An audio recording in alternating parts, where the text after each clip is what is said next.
Jeremias, capítulo 18, versículo 1.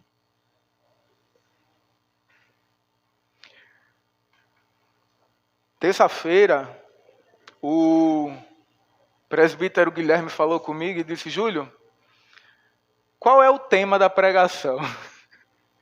Precisa ter pressa não, viu, irmão? Aí eu, Senhor, qual é o tema da pregação? E ele já estava falando. Só que eu estava lendo o texto e eu fiz: Senhor, o que é que isso tem a ver com o tema da pregação que o Senhor está me dando? Depois eu fui entendendo e eu espero que os irmãos entendam também, que eu consiga passar. E ele me disse: o tema da pregação é o caráter de Deus. Livro de Jeremias, capítulo 18, versículo 1, diz o seguinte: palavra que foi dirigida por Yahvé a Jeremias: levanta-te e desce à casa do oleiro. Lá te farei ouvir minhas palavras. Eu desci à casa do oleiro, e eis que ele estava trabalhando no torno. E estragou-se o vaso que ele estava fazendo. Como acontece a argila na mão do oleiro. Então a palavra de Yahvé me foi dirigida nesses termos: não posso eu agir convosco como este oleiro, ó casa de Israel? Oráculo de Yahvé: eis que como argila na mão do oleiro, assim sereis vós na minha mão, ó casa de Israel. Ora, eu falo sobre uma nação ou contra um reino para arrancar, para arrasar, para destruir. Mas se esta nação contra a qual eu falei se converte de sua perversidade, então eu me arrependo do mal que jurara fazer-lhe. Ora, falo sobre uma nação ou um reino para construir e para plantar. Mas se ela faz o mal aos meus olhos, não escutando minha voz, então me arrependo do bem que prometera fazer-lhe. Senhor amado, essa é a tua palavra. E eu te peço, Senhor, que nos conduza na tua boa vontade. Que teu Espírito Santo possa falar conosco, Senhor, e nos conduzir. A palavra é tua, Senhor, que eu possa diminuir, que o Senhor resplandeça, Senhor. Que o Senhor apareça nesse ambiente. Que o Senhor continue nesse ambiente, porque aqui o Senhor já está. Eu te dou graças, ó Pai, pelo pão que o Senhor desce nas nossas vidas essa noite. E eu te peço, Senhor, nos conduza com tua graça. Em nome de Jesus, amém. Bom, irmãos, quando eu estava falando com Deus sobre a palavra, eu estava passando por uma situação na minha vida, que considero muito complicada. Mas todos os irmãos passam por isso. E Deus começou a falar disso desde o começo do culto hoje. Desde o começo do culto. Não desista, Deus tem uma bênção para você. Não desista. A gente passa por dificuldade, o barco, e a gente não sabe onde é que o barco está, se está chegando no cais, e a gente pede ajuda ao Senhor, porque a gente está perdendo a fé. E eu não sei se os irmãos já passaram por isso, mas teve um momento na minha estrada de fé em que eu chorava. Hoje nesses últimos meses eu não estava mais conseguindo chorar. Eu só gritava. Urrava, essa é a palavra. Teve um dia que eu voltei da igreja, voltei do culto no domingo. Eu estava voltando para casa e no meio do caminho, refletindo sobre o que eu estou passando, o que eu estou sentindo, eu disse, não, a vontade que eu tenho é de gritar. Eu aproveitei que estava na moto e pronto, dei lugar gritando. E era isso. E quando eu terminei de gritar, o Senhor me disse assim, foi uma das orações mais sinceras que você já fez. Eu não falei nada, eu só gritei. E, irmãos, quem passa numa jornada de fé, esperando algo da parte de Deus, e isso vai demorando.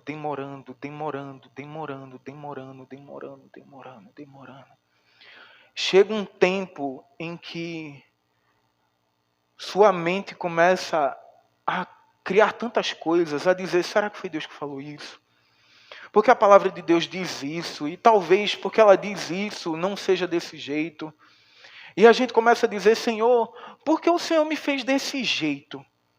Se o Senhor tivesse me feito de outro jeito, talvez eu não estivesse agindo dessa forma, talvez eu estivesse te agradando mais.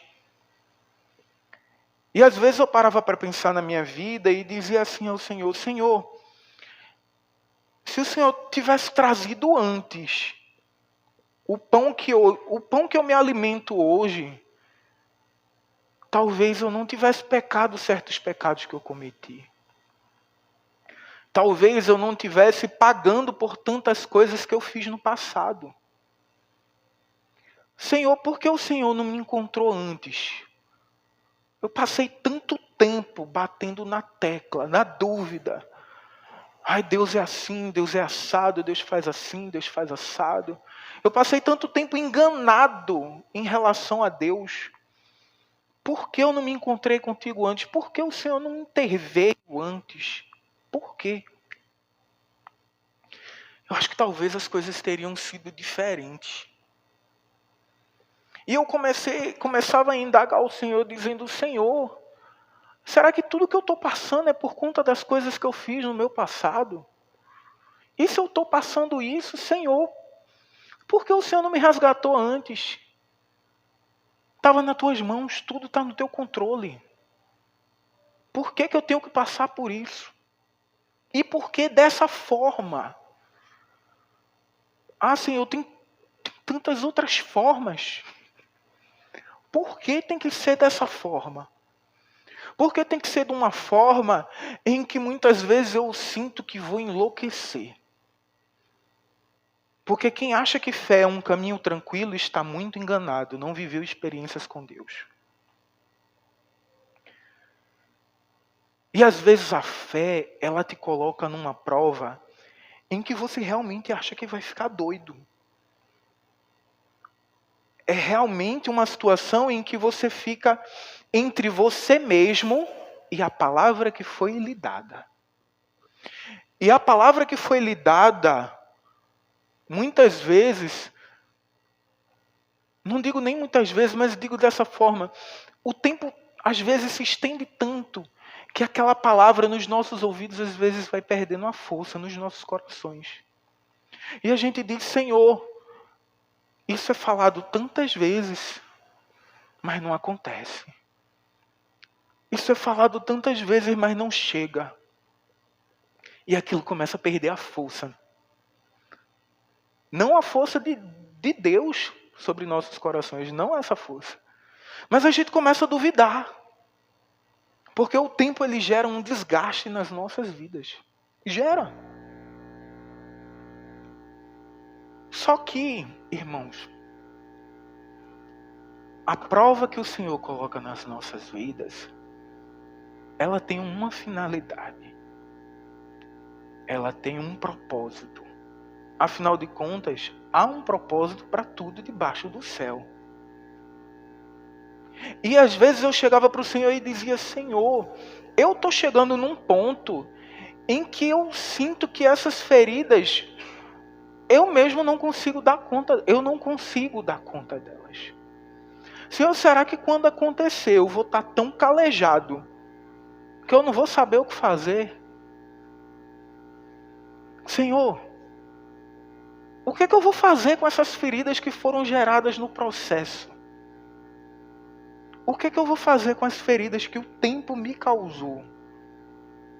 Aí Deus me disse, Deus faz a ferida e Ele mesmo sara. Deus permite a dor e Ele mesmo cura. Isso mostra como Deus tem o controle de tudo.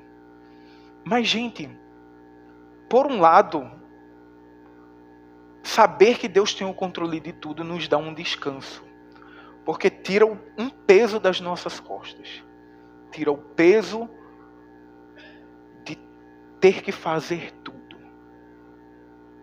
Às vezes a gente agarra o mundo com as nossas costas, quer fazer do nosso jeito, com a força do nosso braço, e a gente não consegue. Mas eu não sei se vocês já pararam para refletir nisso, mas o peso da soberania de Deus sobre nossas vidas é algo aterrador. Eu só posso falar dessa forma.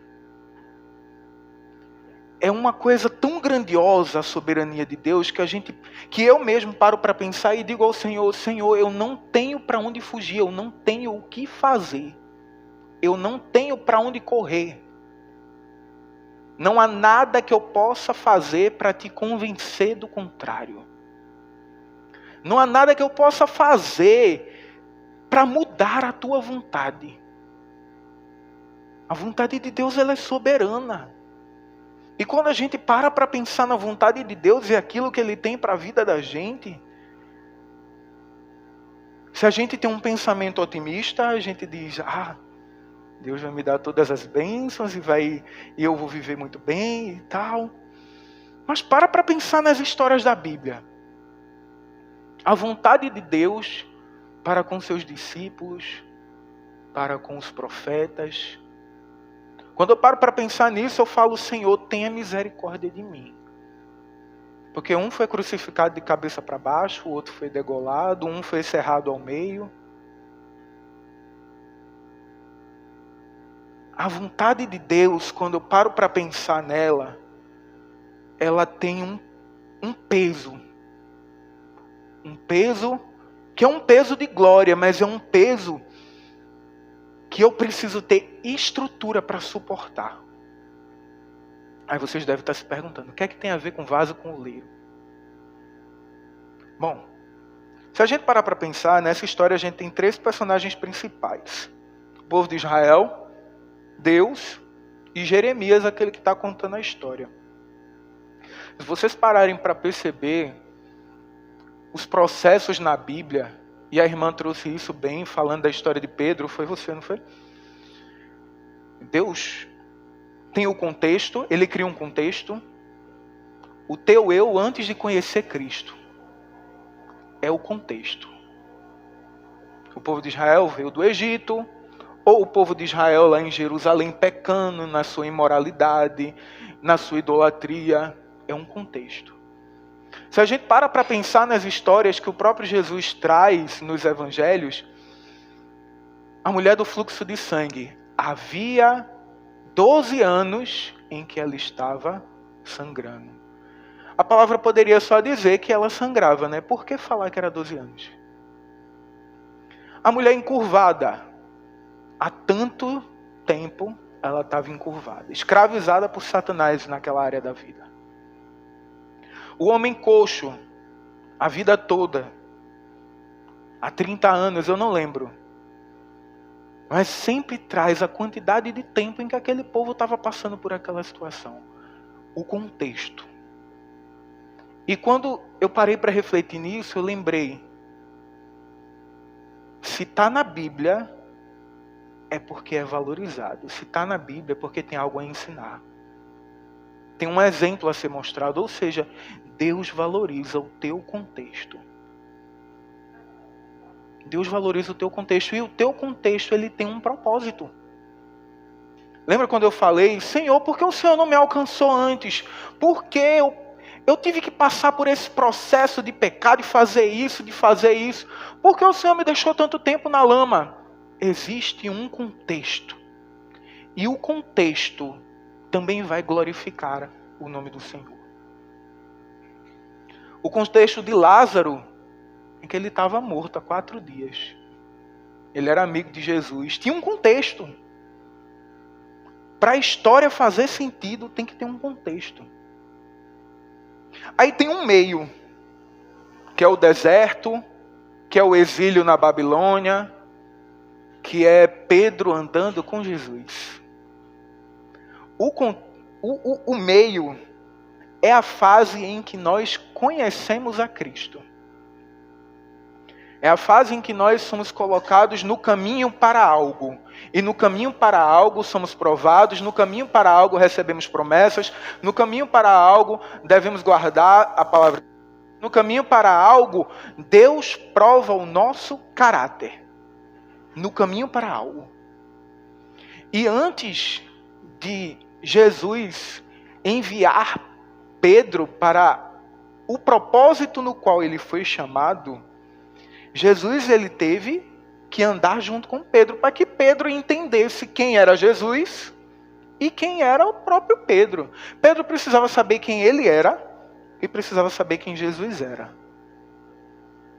É um processo que traz estrutura. Estrutura.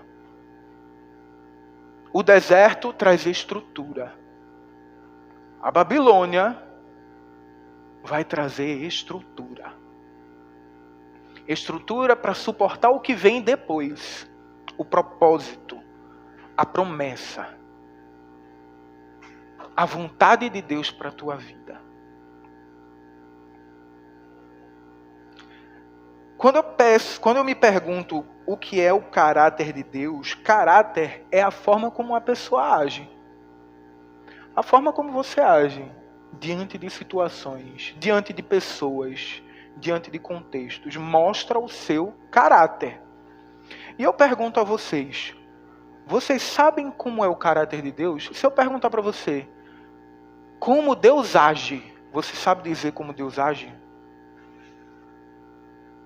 A gente só sabe de Deus dizer como Deus age quando temos experiência com Deus, quando andamos junto com Jesus. Pedro só consegue pregar o evangelho depois, falando de Jesus, porque ele andou junto com Jesus. E ele sabe dizer, olha, Jesus é desse jeito, ele age desse jeito, essa é a forma dele fazer as coisas. O povo de Israel, no tempo de Jeremias, ele era um povo que estava num momento de uma moral muito deturpada. Idolatria, falsos profetas, reis que se assentavam no trono de Davi, mas entregavam seus próprios filhos em holocausto para outros deuses. Baal, Baal, outros aí que eu não estou lembrando agora. O povo estava corrompido. E o Senhor enviava os profetas para dizer, olha, arrependam-se, arrependam-se, arrependam-se, arrependam-se, arrependam-se. Jeremias capítulo 17, se eu não me engano, vem dizendo... Não preciso colocar não. Jeremias capítulo 17, se eu não me engano, vem dizendo... 17, meu Deus, cadê? Tá aqui. O livro de Jeremias vem dizer que o coração do povo estava tão obstinado que era como se seu próprio entendimento tivesse gravado em seu coração com diamante assim. Ó. O coração estava tão endurecido que o povo não escutava aquilo que Deus estava para dizer. Deus dizendo, olha, se arrepende, se arrepende, se arrepende, se arrepende, se arrepende, se arrepende. E nada do povo ouvir. Aí tem Deus, o personagem da história, que é o pai amoroso, zeloso, que pode moldar ativamente o caráter do povo, assim como um oleiro faz com o barro. E tem Jeremias, aquele que vê, avisa e sofre pela causa, mas não enxerga os resultados. Jeremias sofre por um povo que não lhe dá ouvidos. Às vezes, irmãos, existe um peso também na revelação em que Deus te dá. As irmãs aqui da intercessão podem dizer isso com clareza, acredito eu. Porque às vezes Deus revela coisas que nós aplicamos em oração e a gente ora. Cadê, Senhor, que não acontece? Cadê, Senhor, que não muda? Cadê que não anda? E às vezes a gente quer dizer assim, olha, não tenho nada a ver com isso, não vou ligar mais para isso, não quero mais saber disso. Mas Jeremias fazia parte daquele povo. Aquele era o chamado dele. E há situações na nossa vida que Deus cria um contexto em que a gente não consegue escapar. Sabe por quê? Porque é do nosso interesse. É do nosso interesse. Era do interesse de Jeremias que aquele povo fosse salvo. que aquele povo mudasse o juízo dele. E Jeremias lá, orando. E tem uma hora que Deus diz para Jeremias, olha, para de orar. Para de orar, que se tu continuar orando, eu não vou escutar mais o que tu está me dizendo, não. Esse povo está com o coração muito duro, está muito obstinado. E imagina a frustração da pessoa que ora e que espera para que Deus haja segundo as orações e aquilo não acontece. O tempo desgasta. As pessoas não entendem o chamado. Não entendem o porquê você insiste tanto batendo naquela tecla. Mas Deus colocou no teu coração um interesse. É do teu interesse. Porque se tu fugir daquilo, tu não vai conseguir parar de pensar naquilo. Eu vi uma pregação da pastora... Como é que é o nome dela? Camila. E ela dizia o seguinte, ela dizia, irmão, quer saber se algo é gerado por Deus na tua vida, tu não consegue abandonar aquilo arde. Aquilo arde. É maior do que você. Teu chamado é maior do que você. Aí vem Deus, nesse contexto, e diz, Jeremias, desce à casa do oleiro que eu vou falar contigo. Por que Deus não falou naquele lugar?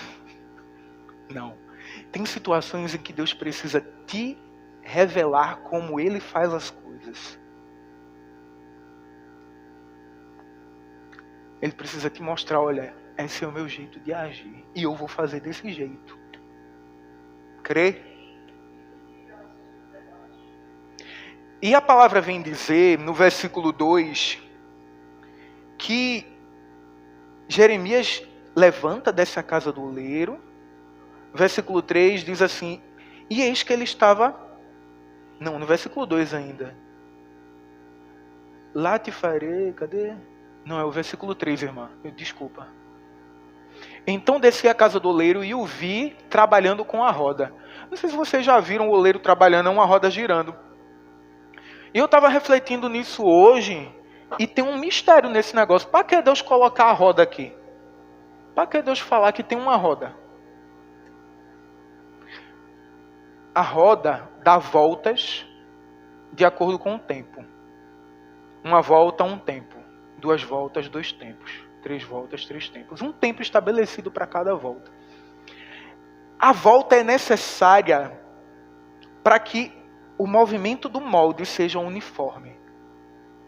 A força que eu estou aplicando aqui vai trazer forma uniformemente para todo o corpo do vaso que está sendo feito.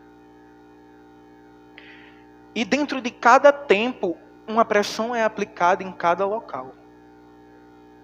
Uma pressão é aplicada em cada local para dar forma àquilo que está sendo gerado.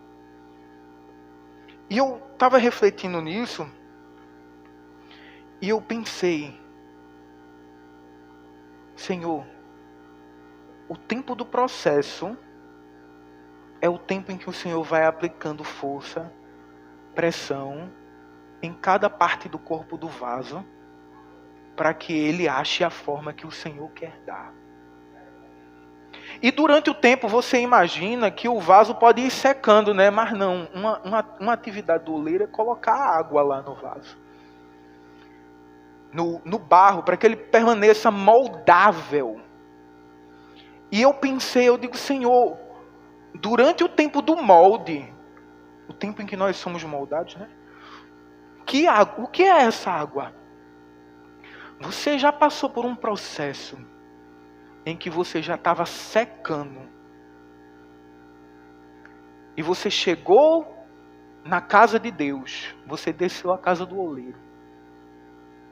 E Deus te deu uma palavra que foi na divisão da tua alma. E te amoleceu todinho. Uma palavra que te desmanchou em lágrimas, mas que ao mesmo tempo te encheu de esperança. Deus, ele sabe o tempo certo de nos dar a palavra que nos deixará moldáveis para suportar o processo. E eu estava refletindo nisso e pensando, Senhor, por tantas vezes eu achei que não ia aguentar mais e o Senhor me trouxe uma palavra que me deu renovo. Era o Senhor me moldando. A palavra é a água que é jogada no barro para que a gente seja moldado. Quando a gente está com o coração endurecido, a gente não se permite ser moldado. Quando a gente está com a cabeça formada para alguma coisa, a gente não se permite ser moldado. Mas a palavra de Deus, ela tem um poder de, pá! Tu achava que era daquele jeito, vem a palavra de Deus e te joga no chão lá. E tu desaba, e tu diz, Senhor, e mesmo assim reacende uma esperança no teu coração. É Deus te moldando o vaso. Uma das características de Deus é provar o nosso caráter. Com Deus não tem arrumadinho. Com Deus não tem essa história de... Eu vou dar como exemplo, tá, irmã? Vou vir todo domingo tocar teclado, porque Deus vai ver que eu estou trabalhando na casa dele, e por causa disso, Ele vai me abençoar.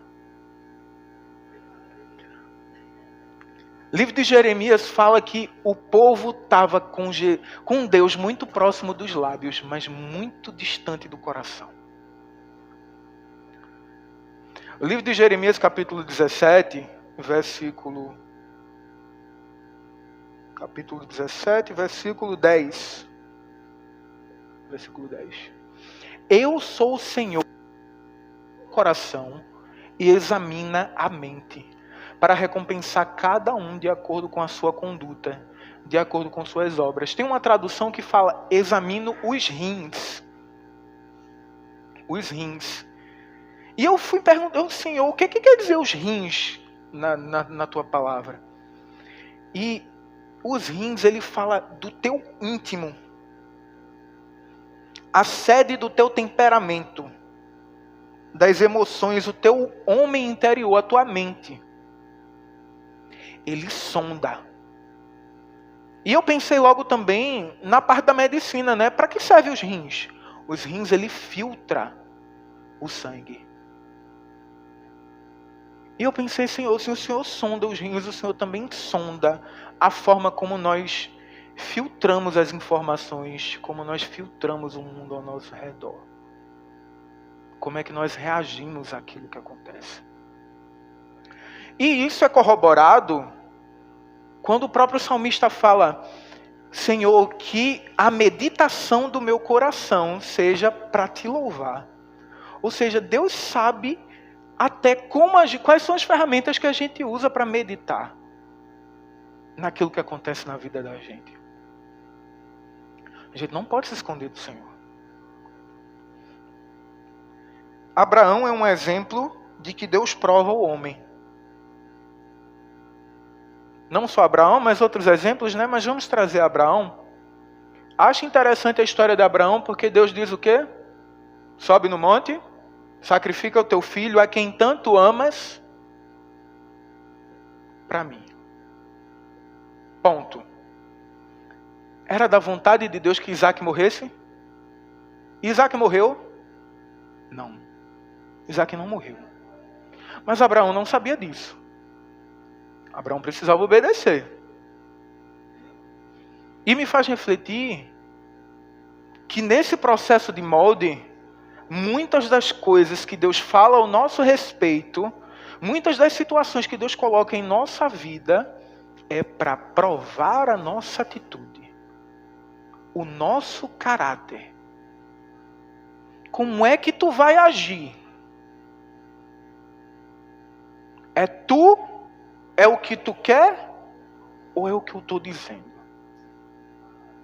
É obedecer ou sacrificar? Irmãos, isso não é fácil, porque eu estava dizendo ontem ao Senhor, Senhor, o Senhor está me dando essa palavra para eu pregar? Eu pregar isso? É para eu falar disso? A irmã aqui está de testemunha, que eu acho que essa semana mesmo eu estava conversando com ela e dizendo, nega, olha,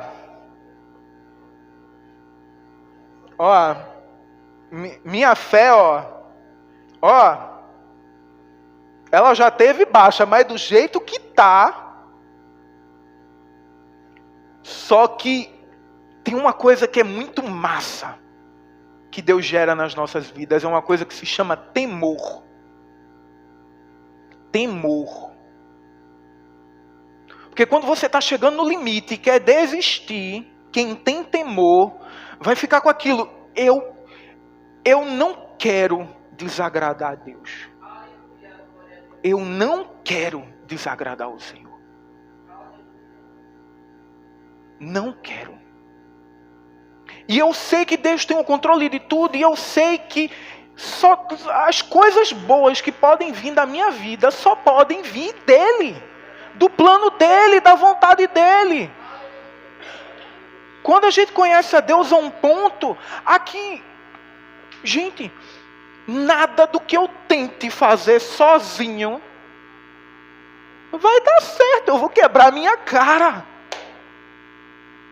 Aí eu fico nessa, Senhor, o que é que eu faço da minha vida agora? Porque eu estou no limite, o Senhor não fala nada, e eu tenho que continuar aqui, sem ver as coisas acontecendo, orando, uma coisa que até eu estou desacreditando,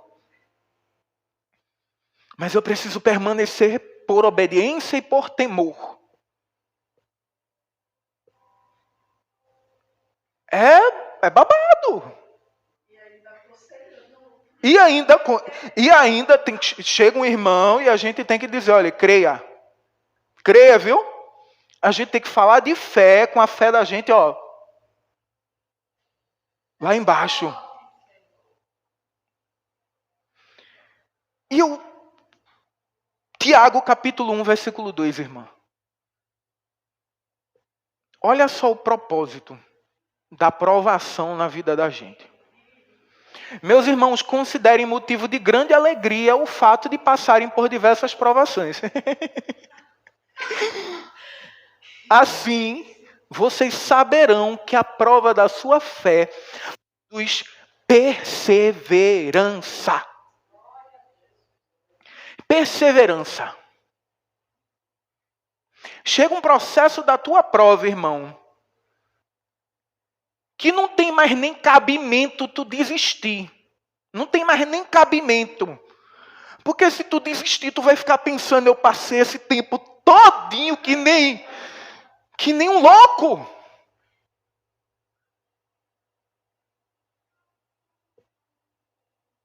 Não tem. E a gente para pensar e a gente diz, Senhor, como é que eu consegui 1 ano, 2 anos, 3 anos, 4 anos, 5 anos, como é que eu consegui? Eu estou para ficar doido, mas eu estou aqui. Perseverança. Deus nos molda para Ele. Ele nos molda para Ele. O processo de molde é o processo da prova. Agora, para que Deus se dá o trabalho? Tem pergunta que a gente tem até medo de fazer a Deus, né? Deus, para que o Senhor se dá o trabalho? Me diz. Primeiro, eu gostaria de citar o amor de Deus. Ele nos ama. E Ele nos molda porque Ele nos ama. Vê o estado do povo de Israel nesse tempo. Obstinado, não chegava perto do Senhor. Lá no livro de Mateus, não precisa colocar, irmã.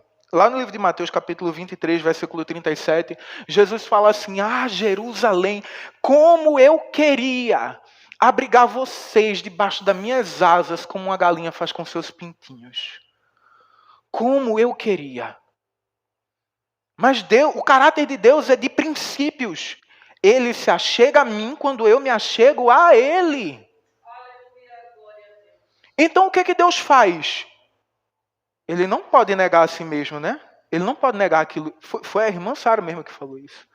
Ele não pode ir contra a própria palavra. Então ele diz, olha, meu filho, eu estou te esperando, vem. Se arrepende, vem.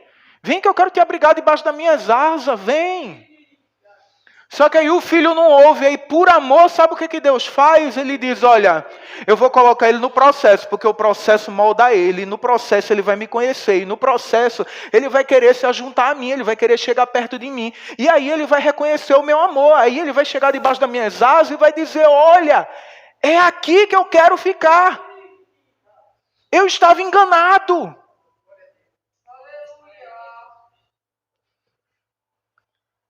Mas existe outra coisa. Principalmente, Deus nos molda para que se cumpra a sua vontade. Essa mensagem me impactou um pouco porque a palavra de Deus vai dizer assim, olha, ô barro, tu pode dizer para o oleiro, faz assim ou faz assado? Isaías eu acho que é até debochado, sabe? Ele chega e diz assim, ó, ô caquinho. Ele fala assim, ô caquinho. Ô caquinho de vaso, de barro. Pode tu dizer para o oleiro o que fazer ou o que deixar de fazer? Aí vem a soberania de Deus, que é aterradora. É aterradora. A gente se esquece que Deus é soberano. Ele faz a vontade dele, ponto. Ponto final. Romanos, capítulo 9, versículo 14, irmã. Esse vai até o 27, tá? Então, o que diremos? Acaso Deus é injusto? De maneira nenhuma. A gente se pergunta, né? Acaso Deus é injusto? Pois ele diz a Moisés, terei misericórdia de quem eu quiser ter misericórdia. E terei compaixão de quem eu quiser ter compaixão. Ponto. Portanto, isso não depende do desejo nem do esforço humano, mas da misericórdia de Deus. Porque a Escritura diz ao faraó, eu o levantei exatamente com este propósito. Mostrar em você o meu poder e para que o meu nome seja proclamado em toda a terra. Dá uma pausa aí. Deus faz vasos para honra e Deus faz vasos para desonra. Às vezes a gente olha para o estado do mundo e de pessoas que a gente vê no mundo e a gente diz, Senhor, que pessoa é essa? Pela misericórdia de Deus. Há vasos que são feitos para desonra. A palavra de Deus não fala que Faraó por si mesmo queria impedir o povo de Israel, não. A palavra de Deus fala que Deus endureceu o coração de Faraó. Foi Deus que endureceu. E Faraó sofreu as pragas porque estava com o coração endurecido, que Deus endureceu.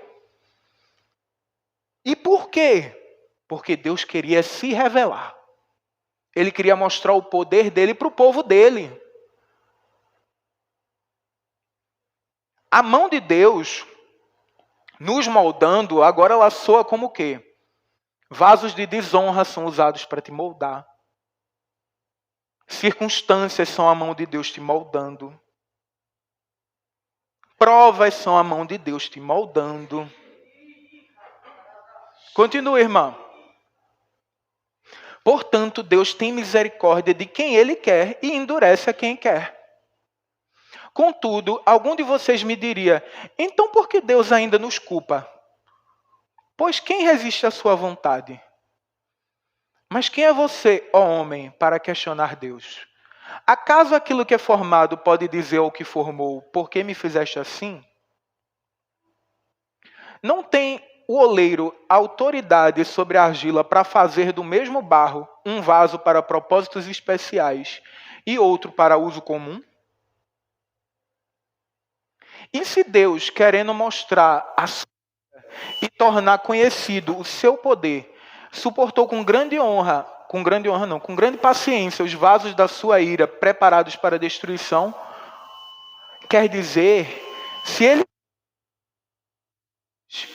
as riquezas da sua glória sobre os vasos da misericórdia, os quais previamente preparou para a glória, ou seja, a nós, a quem também chamou, não apenas dentre os judeus, mas também dentre os gentios. Sabe o que ele está dizendo aqui, gente? Vamos dar um enfoque para esse trechinho aqui. A fim de que fossem conhecidas para os vasos da sua misericórdia. Nós somos os vasos da sua misericórdia.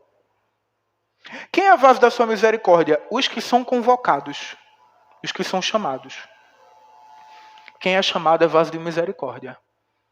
Mas nem todos os que são chamados são escolhidos, né? Talvez porque não suportem o processo do molde. Talvez porque na hora de se consolidar pelo fogo se quebrem. E aqueles vasos que se quebram na hora de serem consolidados pelo fogo, a palavra de Deus fala que são aqueles vasos que conhecem a Deus, que abrigam, mas que apostatam do Senhor. Esses são os vasos que se quebram e que não tem mais uso. O versículo 17 do mesmo capítulo. Porque a Escritura diz ao faraó, meu Deus, é isso? Só um minutinho, irmã. Eu o levantei exatamente com esse propósito. Além de se revelar a nós, Deus quer que seu nome seja revelado no mundo. Aí a gente já puxa qual o propósito do vaso? O propósito do vaso é revelar o poder de Deus e revelar o nome dele ao mundo. Por isso que vasos são feitos para honra e para desonra. Mas ambos os vasos, eles são feitos para revelar Deus. Aí você diz, Deus em sua soberania, desse jeito todo, precisa estar se mostrando para a gente. Qual a necessidade de Deus, Todo-Poderoso, tem tudo, de estar se mostrando para a gente? Deus ele precisa estar mostrando o poder dele para a gente. Deus ele precisa estar mostrando o que ele fala, o que ele faz para a gente. Para quê? A gente volta para o amor.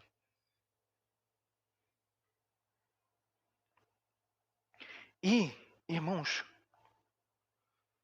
um vaso para revelar Deus, ele precisa entender que ele é barro e que ele abriga algo precioso. Se eu fosse um vaso de ouro, quem olhasse ia olhar primeiro para o que estava fora, talvez nem quisesse saber o que estava dentro. O que está fora chama mais atenção. Mas o vaso de barro é diferente. E Paulo diz o seguinte, que nós fomos feitos assim justamente por esse motivo. Para que em nós fosse revelada a glória de Deus. Para que a gente reconheça que o que guarda não tem valor, mas o que tem dentro tem valor. E precisa ser revelado ao mundo. Porque ele nos ama. E por amor ele quer que o mundo saiba. E eu estava refletindo também, você acredita que Deus se limita, que Deus se humilha? Aí você fica se perguntando, só eu me humilho? Só eu me limito? Só eu faço isso? Que grande humilhação não foi para o Deus do céu, da terra, do mar, Criador de todo o universo, se colocar num saco de carne que nem eu e você, para morrer na cruz pela minha e pela tua vida? Que grande humilhação! Um Deus que é infinitamente poderoso, infinitamente sábio, infinitamente isso, aquilo, outro. Você consegue gravar na sua cabeça o que é infinito? Não. Não tem ninguém que consiga. Aí sabe o que Deus faz? Eu vou me limitar para que eu possa ser conhecido por Ele. Eu vou me limitar para que o meu amor seja conhecido por Ele. Eu sou invisível, mas eu vou me tornar visível para que o meu amor seja claro para Ele. Deus fez isso como? Através de Jesus Cristo. A justiça pela fé de Deus é revelada em Cristo. O próprio Cristo, que é o Verbo, A palavra de Deus fala que Cristo é o verbo, né? E o verbo é uma palavra que designa a ação. Ou seja, Cristo é a palavra de Deus revelada, é a palavra de Deus agindo, é o amor de Deus na prática. É o amor de Deus de uma forma que pode ser vista. É o amor de Deus de uma forma que pode ser comunicável. A palavra comunica, não é verdade? Cristo é o amor de Deus comunicável a nós.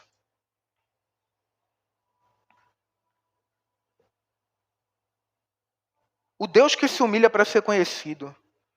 A prova da fé é uma experiência clara na nossa intimidade de quem nós somos, vasos de barro, e quem Ele é, soberano, amoroso, misericordioso, Pai, Deus. Só através da experiência nós podemos consolidar fé. Só através da experiência nós podemos ser testemunhas. A palavra de Deus diz que nós fomos chamados para ser testemunhas dEle. Como é que tu vai ser testemunha dEle se tu não tem experiência com Ele? Como é que tu vai ser testemunha dEle se tu não viveu nada com Ele? Como é que tu vai ser testemunha dEle se tua fé não está consolidada nele? Aquele que comunica o amor de Deus. Aí diz, ide por todo mundo, pregar o evangelho a toda criatura, vamos falar do amor de Deus. Tu pode falar do amor de Deus se tu não conhece o amor de Deus? Tu conhece de ouvir falar ou tu conhece porque tu viveu? Porque no meio da dor, no meio do processo, Deus te comunicou o amor dEle. Ele fez tu conhecer o amor dEle através de Cristo.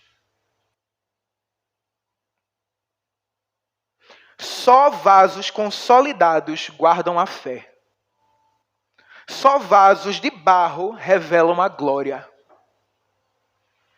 E por mais que o povo seja obstinado, o povo de Jerusalém, Deus ainda revela seu caráter, mostrando sua vontade durante o processo.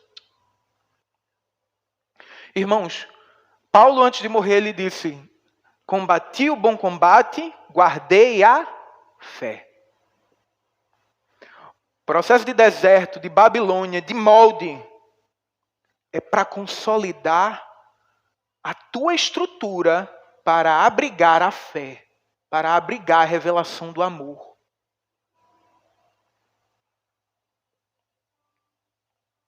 É um vaso que precisa sustentar o Evangelho, a fé, o próprio Cristo, o Espírito Santo. Todo aquele que é chamado passa pelo processo, mas só é escolhido aquele que perseverar. Aquele que perseverar será salvo, foi Jesus que falou. Quem crê será salvo. Deus te prova porque Ele quer te salvar. Está sendo assim, desse jeito. A tua prova está sendo assim, desse jeito. Porque Ele sabe o que Ele quer colocar nesse vaso. E eu fiquei profundamente constrangido diante do Senhor quando eu pensei: Senhor, o Senhor está me provando para consolidar a minha fé. Para que quando vinham as atribulações maiores dessa terra, quando os cristãos começarem a ser perseguidos, quando alguém me colocar à prova diante de uma multidão,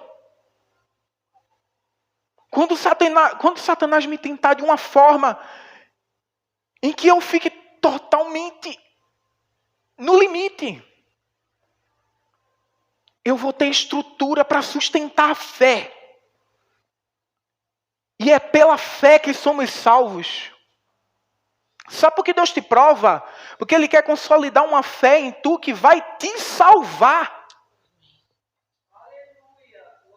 Ah, Senhor, e por que você me prova mais do que os outros? Porque é assim mais do que o outro. Ele quer te salvar, é por amor. É por amor.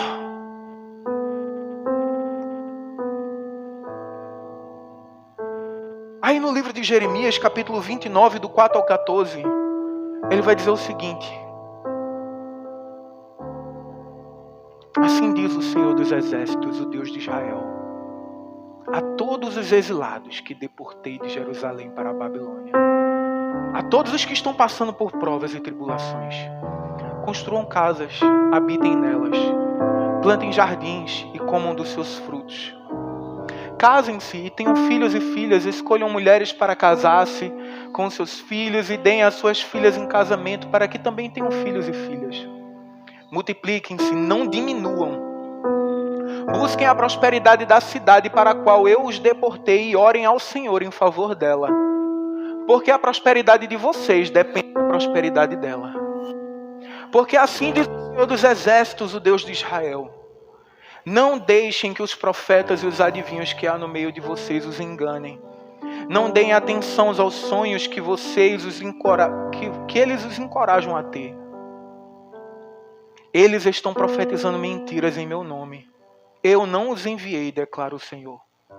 Assim diz o Senhor: quando se completarem os 70 anos da Babilônia, porque sou eu que conheço os planos que tenho ao respeito de vocês.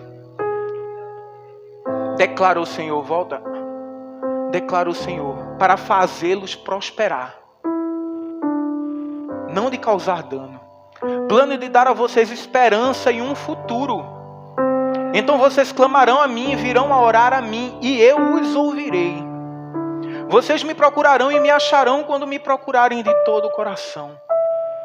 Eu me deixarei ser encontrado por vocês, declara o Senhor. Eu os trarei de volta do cativeiro. Eu os reunirei de todas as nações e de todos os lugares para onde os dispersei, e os trarei de volta para o lugar de onde os deportei. Sabe o que é isso? Deus está dizendo: olha, durante o teu processo, vive.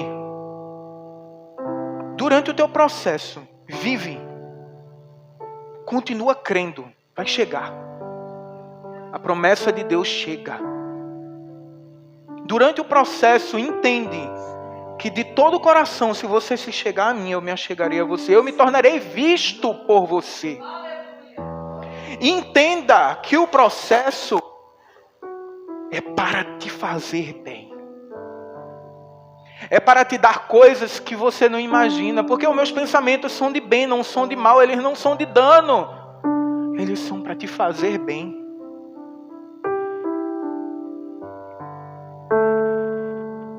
Aí você diz: Senhor, envia-me a mim. Como virão se não há quem pregue? Como pregar se ninguém se dispõe a ir? Quão formosos são os pés daqueles que levam as boas novas do Senhor. Para você levar Cristo para o mundo, tua fé tem que estar consolidada num vaso que foi bem formado, que passou pela prova do fogo e que consegue habitar, que consegue guardar a glória de Deus, sem se quebrar, sem se corromper. Para que você chegue no fim da sua vida e diga: eu combati o bom combate e eu guardei a fé. Talvez o posicionamento que você esteja esperando de outra pessoa para que tua bênção chegue, seja Deus endurecendo o coração da pessoa, porque você ainda precisa ser consolidado em fé. O que Deus quer derramar na tua vida, na minha vida, é uma quantidade, é uma porção de azeite que precisa de um vaso consolidado. Um vaso que não tem um buraco, que não se quebre. Um vaso que revele a glória. Que aguente a glória, que suporte a glória. Eu não sei se vocês passaram por algumas situações no começo da estrada, quando Deus faz a gente viver experiências sobrenaturais, o corpo da gente fica assim, ó, destruído. A gente sente no nosso próprio corpo. Se Deus derramasse o poder que Ele tem para manifestar nas nossas vidas, no nosso corpo, a gente iria aguentar? Não. Mas existe uma promessa sobre nossa vida. Derramarei poder. Poder. E deixa eu te dizer uma coisa agora, em cima dessa palavra. A prova que você está passando está consolidando a tua fé para abrigar um poder Um poder que vem do Espírito Santo de Deus. Não só para a tua vida, mas para a vida daqueles que necessitam. A vida daqueles que precisam ver a glória de Deus. A vida daqueles que estão no contexto, que estão nos 12 anos, nos 30 anos, sofrendo, sangrando, sem movimento. E precisam que alguém chegue e diga, olha, derrama azeite em mim. Mas o vaso precisa poder abrigar o azeite, para que o azeite seja derramado, para que a glória seja mostrada, para que o milagre seja operado. É para isso que Deus está te consolidando. Para a gente sair dessas paredes, para que essas cadeiras fiquem cheias.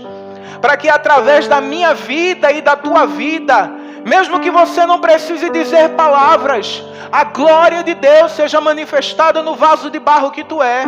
Mas é um vaso de barro que aguentou a prova do fogo. É um vaso de barro que sustenta a glória de Deus. É um vaso de barro que vai guardar a fé até o fim. Que vai poder dizer, Senhor, eu guardei a coroa.